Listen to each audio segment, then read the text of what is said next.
Hey, Elizabeth Mahusay here. Thank you for tuning in for another episode of Thinking That Matters. I want to set the stage. It was March of 2020. You know what that means? That is when the world shut down. And of course, none of us were really understanding exactly how long that would be. And I can remember cresting into April, and we're hearing all the things about COVID and how it's impacting people and, who's essential and who's not essential. Well, guess what? One of the people who were not deemed essential were barbers, hairstylists, whatever title you want to give them. They were not allowed to work.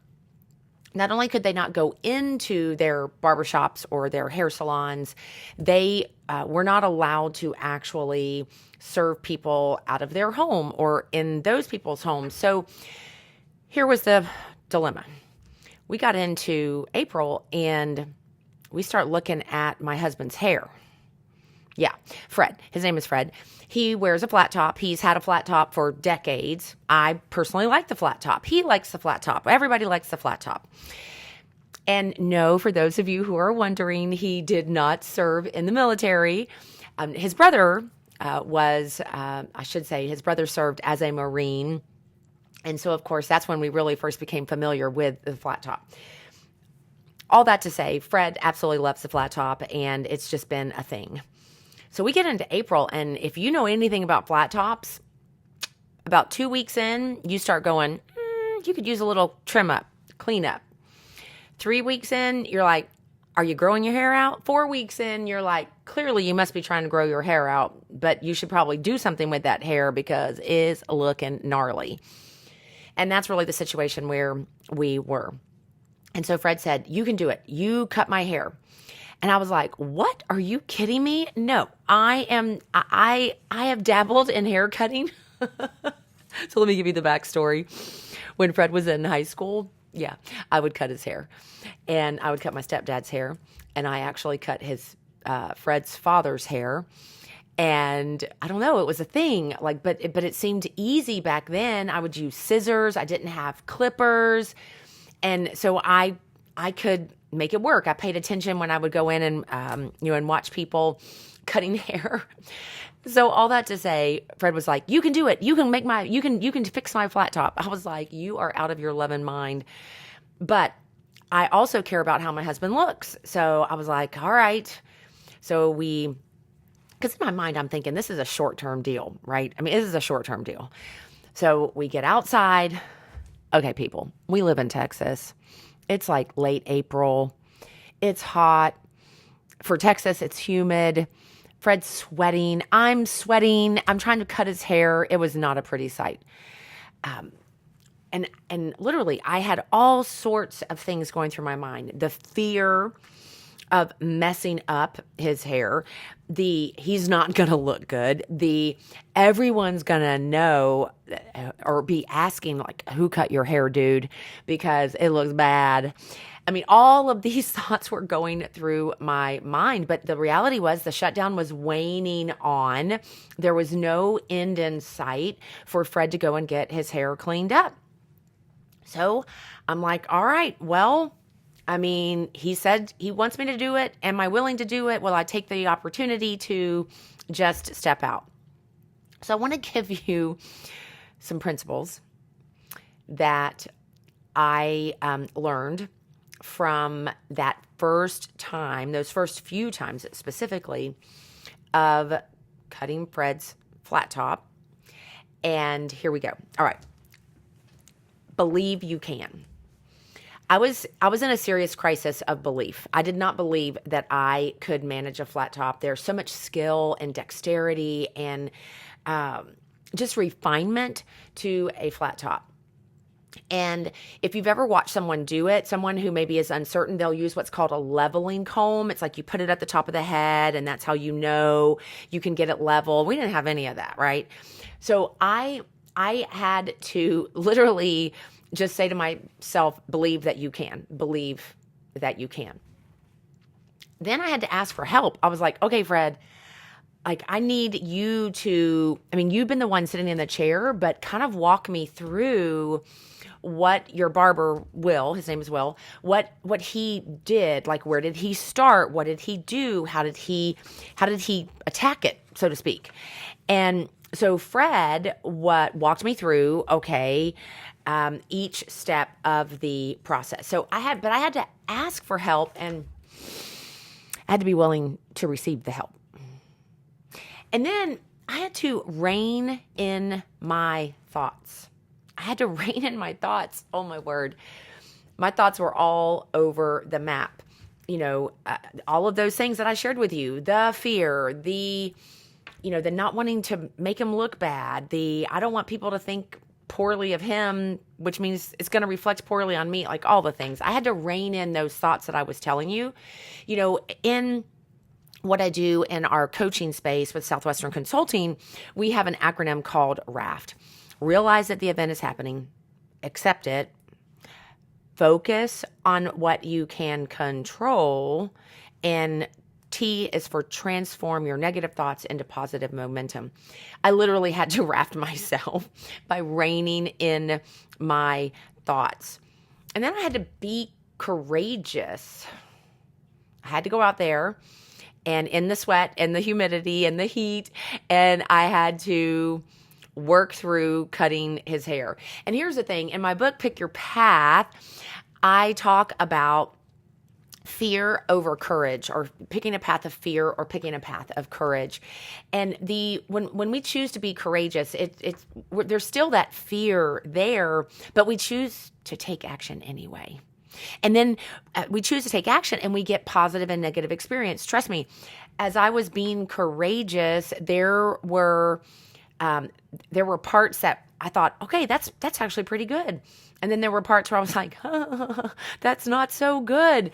But I just kept going forward, kept asking for help, kept trying to do the next thing to get it better, to get the way his hair looked better. The E that I'm thinking of is endeavor to be better. See, here's the thing. I could have focused on the short term of, okay, the shutdown's going to end. It's going to end. He's going to get to go back. He's going to get to go back. He's going to get to go back. Or I could focus on the long term, which is we don't know when that's going to happen. And who knows how many haircuts I'm going to need to give Fred in the meantime. And with that mindset in mind, I needed to endeavor to be better. I needed to endeavor to keep at it, to keep trying, keep refining. And that actually is my last principle that I wanted to share with you. Review to refine. So Fred always laughs at me because usually about the first 4 days after I cut his hair, I will find myself, we'll be sitting at the cafe I'll be drinking tea, he'll be drinking coffee, and he finds me just staring at him, but I'm not looking at his eyes. I'm looking at his hair. I'm assessing the size. I'm assessing the fade. I'm assessing the flatness. I'm assessing how his scalp looks, like all the things. I'm reviewing to refine. And so here's the thing.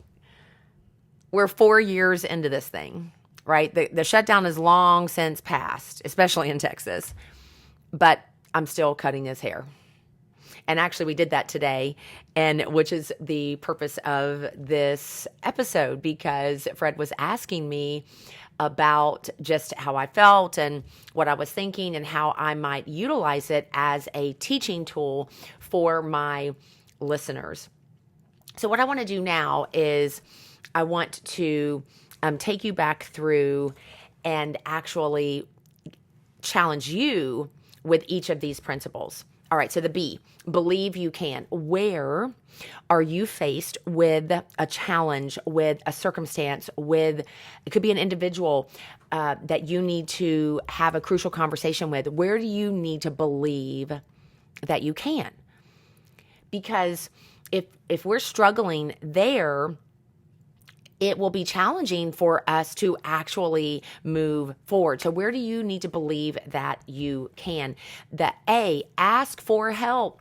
Where are you pridefully choosing not to actually ask for help? Because guess what? We all need it.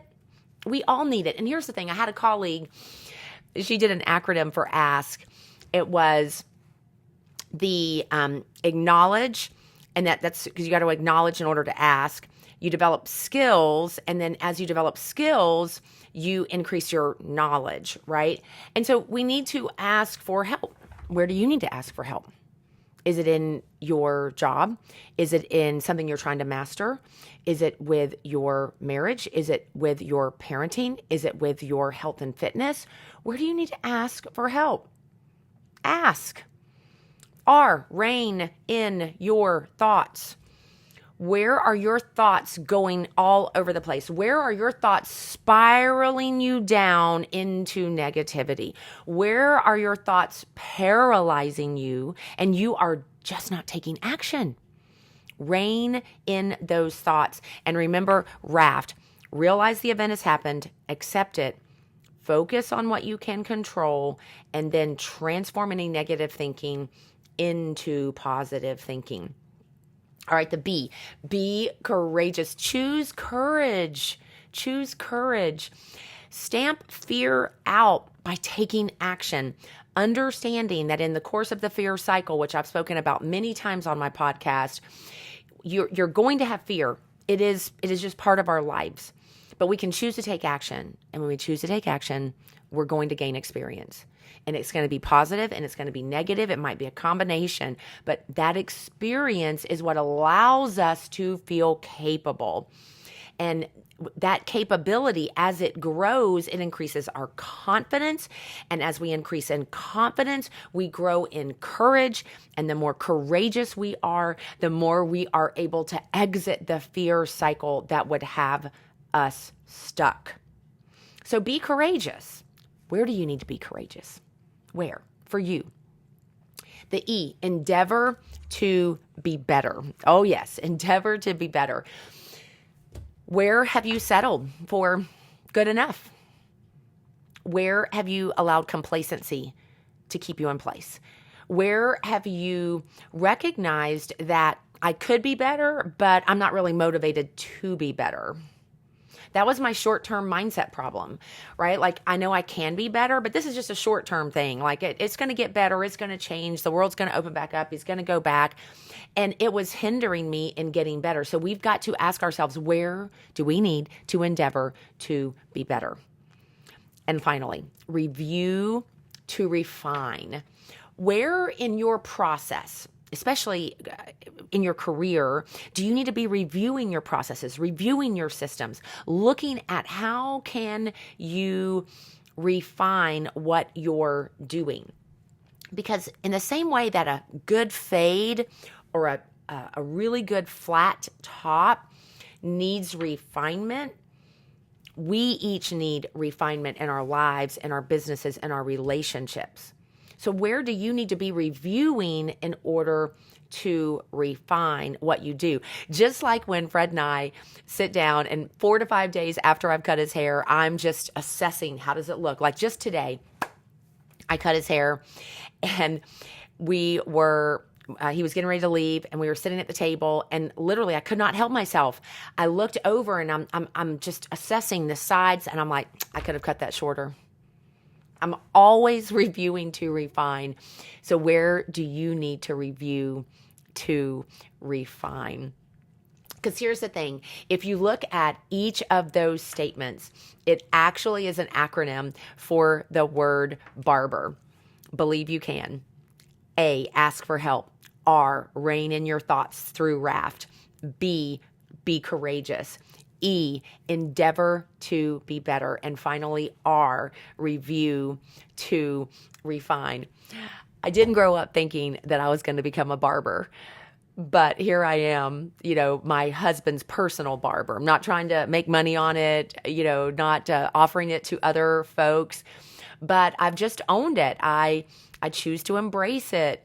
And it's a cool way to serve my man. And it's also, it challenges me, guys. It challenges me. It makes me think about how can I get better? What can I do to be more efficient and more effective in cutting his hair? And here's what I firmly believe. If we are not engaging in something on a regular basis that challenges us, that challenges our belief, that causes us to have to ask for help, that challenges us to rein in our thoughts, that gives us opportunity to be courageous, that gives us opportunity to endeavor to be better, where we can review to refine, then we likely are stagnant or complacent or doing just enough. And that is not living into our full potential.